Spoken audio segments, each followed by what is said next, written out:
चलते हैं श्रीमद् भागवत महापुराण, जिसमें भगवान ने समुद्र मंथन करा करके दिव्य रत्नों को प्रकट किया। 14 रत्न जो कुछ दैत्यों को मिले, कुछ देवताओं को मिले और कुछ स्वयं श्री भगवान ने स्वीकार किए। आखिरी में भगवद अवतार धन्वंतरी जी अमृत का कलश लेकर, तो अमृत का कलश देखते ही दैत्यों ने बलपूर्वक छीन लिया। भगवान सर्व सामर्थ्यशाली है। देवता बड़े चिंतित हो गए कि जिसके लिए हम इतना प्रयास कर रहे हैं वो प्रयास तो निष्फल हो गया। भगवान तो अमृत कलश देखते ही रह गए धन्वंतरी जी, और दैत्य छीन ले गए।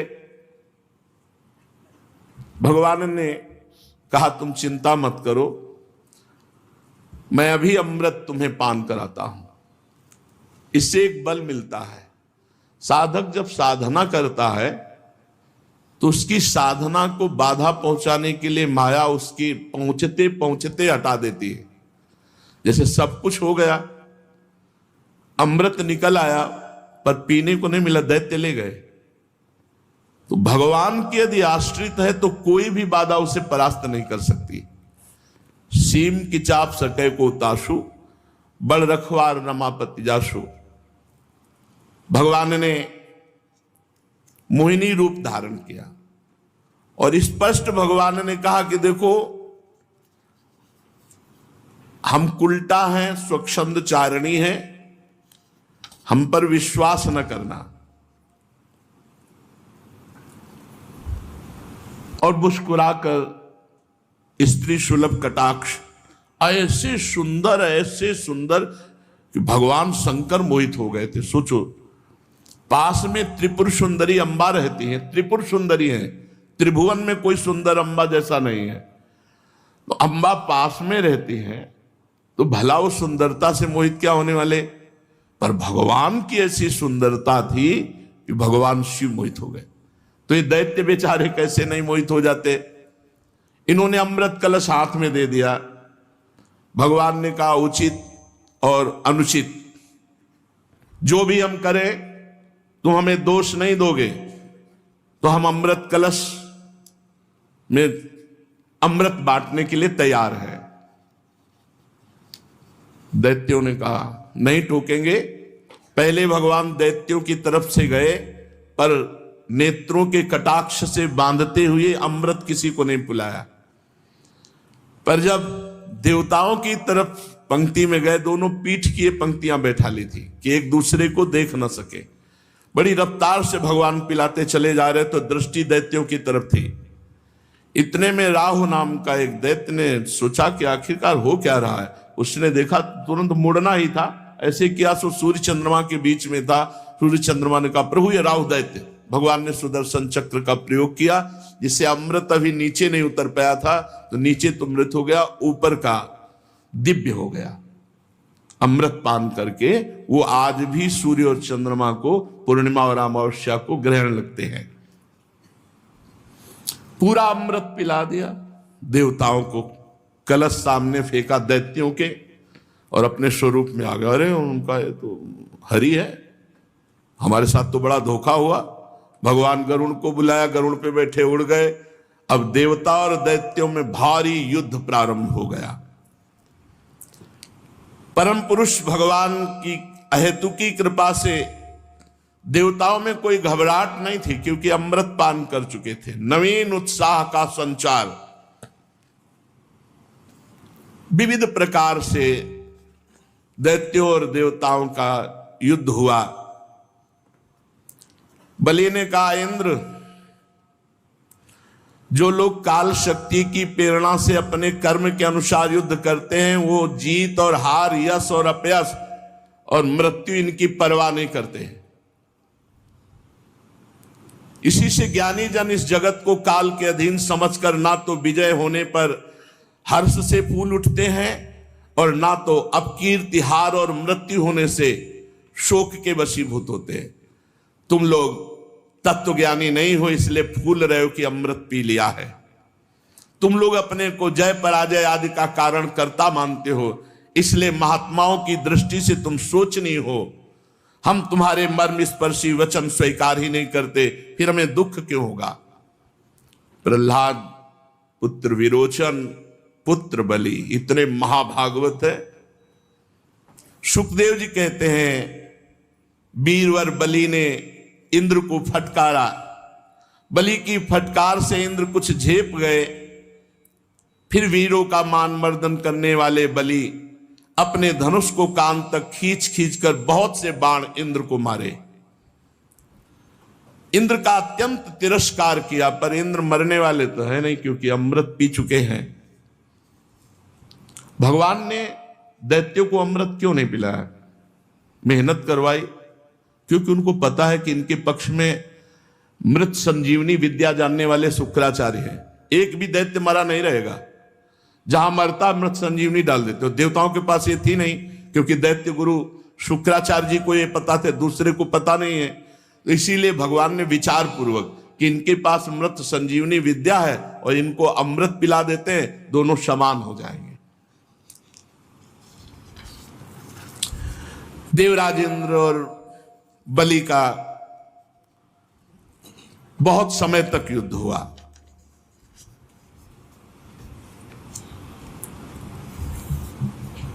त्वष्टा की तपस्या का सार जो वृत्तासुर प्रकट हुआ था,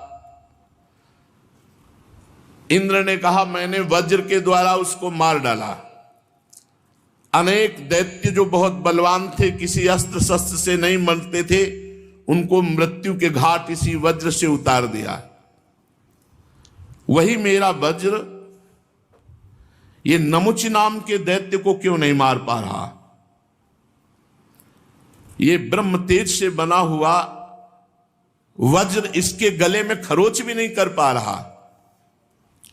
इंद्र बहुत विषाद करने लगे। नमुचि आक्रमण पे आक्रमण कर रहा है, पर देवराज इंद्र का वज्र काम नहीं कर रहा। तो आकाशवाणी हुई कि ये दानव न सूखी वस्तु से मरेगा न गीली वस्तु से, इसे वर मिल चुका है। सूखी या गीली वस्तु जो ना होगी उससे मर जाएगा। इसलिए इंद्र इस शत्रु को मारने के लिए विचार करो जो सूखी और गीली वस्तु ना हो। आकाशवाणी सुन करके बड़ी एकाग्रता से विचार करने लगे कि कौन सी ऐसी वस्तु है जो सूखी या गीली नहीं है, उससे मारा जा सके। तो ध्यान में आया भगवत प्रेरणा से फेन। फेन ना सूखा है और ना गीला है, इसलिए उन्होंने समुद्र का फेन लिया और फेन फेंका, तो फेन से उसकी गर्दन कट गई जो वज्र से नहीं कटी थी। गंधर्व शिरोमणि विश्वावसु तथा परावसु गान करने लगे, देवताओं की दुंदुभियां बजने लगी, नर्तकियां आनंद से नाचने लगी। इस प्रकार वायु, अग्नि, वरुण आदि दूसरे देवताओं ने भी अपने शत्रुओं को परास्त किया। ये भगवान की लीला होती रहती है। कभी दैत्य परास्त करते देवताओं को, कभी देवता दैत्यों को, कभी साधु जनों की विजय होती, कभी असाधु जनों की विजय होती है। पर जो भगवान की छत्र छाया में रहते हैं उनका सदा मंगल ही होता है। नारद जी आए और कहा देवता और दैत्यों, आप लोग अपने अपने बल को लगाकर देख चुके हो, अब हमारी आज्ञा है कि दोनों सुख समृद्धि को प्राप्त हो और युद्ध बंद करो। सुखदेव जी कहते हैं देवताओं ने देवर्षि नारद की बात मानकर अपने क्रोध के वेग को शांत किया और फिर दैत्यों ने भी वही बात मानी और युद्ध बंद हुआ। नारद जी एक ऐसे महात्मा है कि देवता मतलब कंस के पास जाते हैं तो वैसे सम्मान, वसुदेव जी के पास तो वे कहीं भी जाएं इनका कहीं तिरस्कार नहीं, और सबको ऐसा लगता है मेरे हित की ही बात कहते हैं। जो मरे हुए दैत्य थे, देखो शुक्राचार्य जी ने अपनी मृत संजीवनी विद्या से उनको जीवित कर दिया। किसी के कोई घाव नहीं, कोई कटे अंग नहीं, सब स्वस्थ। इसीलिए भगवान ने देवताओं को अमृत पिलाया। बलि जी भगवान का चिंतन करते हुए न दुख न सुख। जब ये सुना कि भगवान ने मोहिनी अवतार धारण किया है, असुरों को मोहित करके देवताओं को अमृत पिला दिया, तो सती से कहा देखो हम जा रहे हैं भगवान के जहां जहां अवतार होते हैं वो अवतारों के दर्शन करते हैं, अब हम इस मोहिनी अवतार के दर्शन के लिए जा रहे हैं। तो देवी ने कहा कि हम भी साथ चलेंगे। माता जी ने तो कुछ गणों ने, नित्य पार्षद जो हैं, उन्होंने कहा हम भी साथ चलेंगे, भगवान के दर्शन करेंगे। भगवान गौरी शंकर और उनके पार्षद ये सब भगवान के धाम पहुंचे। भगवान मुस्कुराए, सर्वांतर्यामी हैं, खड़े होकर प्रणाम किया भगवान श्री हरि ने।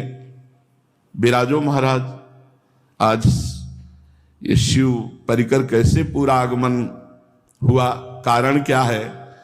महादेव जी ने कहा समस्त देवताओं के आराध्य देव आप विश्व विजयी जगदीश्वर जगत स्वरूप हैं। समस्त चराचर पदार्थों के मूल कारण ईश्वर और आत्मा भी आप ही हैं।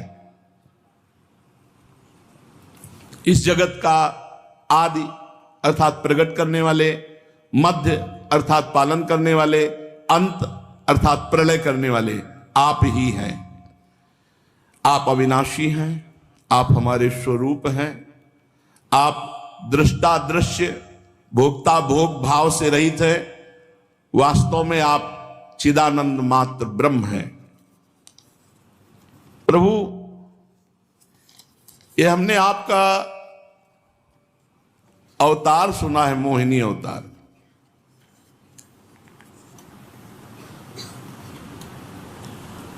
बड़े बड़े ऋषि मुनियों को सुख देने वाले अवतार तो हमने प्रभु देखे, लेकिन दैत्यों को मोहित करने वाला ये अवतार। श्री सुखदेव जी कहते हैं जब भगवान शंकर ने ऐसा कहा तो भगवान श्री हरि हंस दिए और बोले रहने दो, इस चक्कर में मत पड़ो, और अवतार अलग बात है। ये हमने मोहित करने वाला अवतार लिया था। शंकर जी, अमृत का कलश दैत्यों के हाथ में चला गया था, दूसरा कोई उपाय नहीं था। देवताओं का काम बनाने के लिए कौतूहलवश वो महासुंदर रूप मैंने धारण किया कि वो अपने आप कलश हमारे हाथ में दे दिए। देव शिरोमणि, वैसे योगी पुरुष को इस रूप को नहीं देखना चाहिए, पर आप देखना चाहते हैं, मैं दिखाऊंगा। परंतु ये आप में भी उत्तेजना पैदा कर सकता है, पहले बता दिया। आप में भी उत्तेजना पैदा कर सकता है। संकल्प प्रभवोदयम, काम संकल्प आपके अंदर उदय हो सकता है। भगवान शंकर ने कहा प्रभु आप ही तो है ना, कोई और तो नहीं है ना, हम देखना चाहते हैं। बस जहां भगवान विराजमान थे वहां से अंतर ध्यान। तो जब कोई सामने हो और आंखों से ओझल हो जाए तो इधर उधर दृष्टि जाती है, तो देखा कि एक गेंद उछालते हुए वही 14-15 वर्ष की अवस्था की नव किशोरी होती। बड़ा सुंदर उपवन, भांति भांति के ऐसी लताएं वृक्ष फूले हुए झूम रहे हैं, लाल लाल कोपलें, और गेंद उछाल रहे हैं भगवान। और गेंद उछालते समय वस्त्र इधर उधर हो रहे, कमर की करधनी, कर की चूड़ी और श्री चरणों के नूपुर ये ध्वनि भी कर रहे हैं। अब महायोगी भगवान शिव को मोहित करना चाहते हैं तो फिर श्री चरण एकदम लाल लाल सुकुमार नवीन पल्लव की तरह, और वो ठुमुक ठुमुक कर चाल, बड़े लीला विहारी। धीरे से गेंद ऐसी मारी जो महादेव जी के नजदीक जाए। उठाने के लिए गए हों और ये भूल गए महादेव जी कि अभी हरि से कहा था मोहिनी रूप दिखा देना। उनको ये नहीं पता ये मोहिनी रूप भगवान का है। गेंद उठाया और भाग पड़े। महादेव जी की तरफ तिरछी नजर से देखा, मानो बुला रहे हैं। देख लो, शब्द स्पर्श रूप रस गंध विजयी होते जो महादेव की उपासना करते हैं। अरे ये तो योगींद्र मुनींद्रों के गुरु हैं। इतने आसक्त हो गए मोहिनी में कि त्रिपुर सुंदरी गौरी भगवती पास में विराजमान है, देखा भी नहीं और भाग पड़े और विह्वल हो गए। गण भी आश्चर्यचकित हो गए कि ये क्या लीला कर रहे हैं महादेव। बस महादेव जी को लगा कि एक बार गले से लगा ले, एक बार गले से लगा ले। मोहिनी उतना ही भागती थी जिसमें महादेव जी को लगे कि मैं अभी पकड़ लिया। अब धीरे धीरे वायु ऐसी जोर की आई कि साड़ी उड़ गई। क्योंकि योगींद्र मुनिंद्रों के गुरु अगर थोड़ा भी अवसर मिला तो तुरंत ज्ञान जागृत हो जाएगा। करधनी खुल गई और साड़ी उड़ गई। अब तो मोहिनी भगवान का एक एक अंग इतना सुंदर, जहां आंखें जाती वहीं मन रम जाता। भगवान शंकर अत्यंत आकृष्ट हो गए और मोहिनी भी ऐसी हाव भाव प्रीति दिखाने लगे कि वो भगवान शंकर पर आ सकते हैं, वो भगवान मोहिनी पे आ सकते हैं, तो वो मोहिनी भगवान शंकर जी पर आ सकते हैं। महाज्ञान समुद्र भगवान शंकर मोहिनी के हाव भाव से लज्जा छोड़ करके दौड़ पड़े मोहिनी का आलिंगन करने के लिए। ऐसे भाग रहे जैसे कुलवती कोई स्त्री लज्जावान भाग रही हो, ऐसे भगवान भाग रहे, छूना मत, ऐसे चेष्टा करते हुए। और एक दौड़ती है एक वृक्ष के आड़ में होकर फिर महादेव की स्थिति देखती और हंसने लगती है, फिर इशारा करती है। भगवान शंकर बार बार सावधान होना चाहते हैं, लेकिन देख लो अत्यंत वेग से दौड़ करके मोहिनी का जूड़ा पकड़ा और हृदय से लगा लिया। जे भी हृदय से लगाया तो शांति हो गई, क्योंकि भगवान ही तो है ना परम शांत। अब वो बाल खुल गए थे। जब भुजपास हटाया तो देखा हरि, जब भुजपास किया तो मोहिनी, और जब भुजपास हटाया बोले प्रभु गजब का रूप, गजब का रूप, ऐसा अवतार तो हमने कभी ले। बोले मना कर रहे थे ना कि योगियों के लिए नहीं है, ये तो भोगियों को आकर्षित करने वाला है। भगवान श्री हरि उन्होंने कहा देव शिरोमणे, भगवान ही तो है ना, कोई दूसरी स्त्री थोड़ी है कि वो कामासक्त हो गए। भगवान ने कहा, श्री हरि ने, देव शिरोमणे मैं ये देख रहा हूं कि ये सब हुआ पर आपकी निष्ठा में कोई फर्क नहीं है। ये बड़े आनंद की बात है कि मेरी अपार माया का प्रयोग आपके ऊपर हुआ, ऐसे हाव भाव किए, पर आपकी स्थिति वही रही। स्थिति में आप, ये तो भगवान ही देख सकते हैं ना, स्थिति नहीं बिगड़ी, ये लीला बाहरी हुई, पर स्थिति लीला बाहरी इसीलिए हुई कि हरि ही है, वो जान रहे हैं शिव जी कि हरि है, तो हरि और हर में कोई अंतर थोड़ी है। यद्यपि मेरी ये गुणमयी माया बड़ों बड़ों को मोहित कर देती है, फिर भी अब ये आपको कभी मोहित नहीं करेगी, क्योंकि सृष्टि आदि के लिए समय समय पर उसे शोभित करने वाला काल मैं ही हूं। इसलिए मेरी इच्छा के विपरीत यह रजोगुण आदि की सृष्टि माया नहीं कर सकती। जिस पर मैं कृपा करता हूं उसे माया परास्त नहीं कर सकती। श्री सुखदेव जी कहते, परीक्षित, इस प्रकार भगवान श्री हरि ने भगवान शंकर का सत्कार किया। तब उनसे विदा लेकर के एवं उनकी परिक्रमा करके वे अपने गणों के साथ कैलाश को चले गए। भरतवंश शिरोमणि भगवान शंकर ने बड़े बड़े ऋषियों की सभा में अपनी अर्धांगिनी सती देवी से अपने हरि रूप की अंशभूता मायामयी मोहिनी का इस प्रकार प्रेम से वर्णन किया था कि देवी, तुमने देखा परम पुरुष परमेश्वर भगवान श्री हरि की माया। देखो, यूं तो मैं समस्त कला कौशल विद्या आदि का स्वामी और स्वतंत्र भगवान हूं, फिर भी उस माया से विवश होकर मोहित हो गया। फिर दूसरे जीव परतंत्र हैं, वो मोहित हो जाए तो इसमें कौन से आश्चर्य की बात है। जब मैं 1000 वर्ष की समाधि से उठा था, तब तुमने मेरे पास आकर ये प्रश्न किया था कि तुम किसकी समाधि लगाते हो। तो ये वही साक्षात आत्मस्वरूप सनातन श्री हरि हैं, जिनको मैं समाधि में ध्यान के द्वारा उनके रूपानंद का पान करता रहता हूं। ना तो श्री हरि को काल ही सीमा में बांध सकते हैं और ना वेद ही वर्णन कर सकते हैं। इनका वास्तविक स्वरूप अनंत और अनिर्वचनीय है। श्री सुखदेव जी कहते, परीक्षित, मैंने विष्णु भगवान की ऐश्वर्यपूर्ण लीला तुमको सुनाई, जिसमें समुद्र मंथन के समय अपनी पीठ पर मंदराचल धारण करने वाले भगवान का वर्णन हुआ। जो पुरुष भगवान का ये समुद्र मंथन, मोहिनी अवतार धारण करना, भगवान शंकर का मोहिनी रूप में आसक्त हो जाना, ये चरित्र सुनेगा, वो भगवान की माया से मोहित नहीं होगा।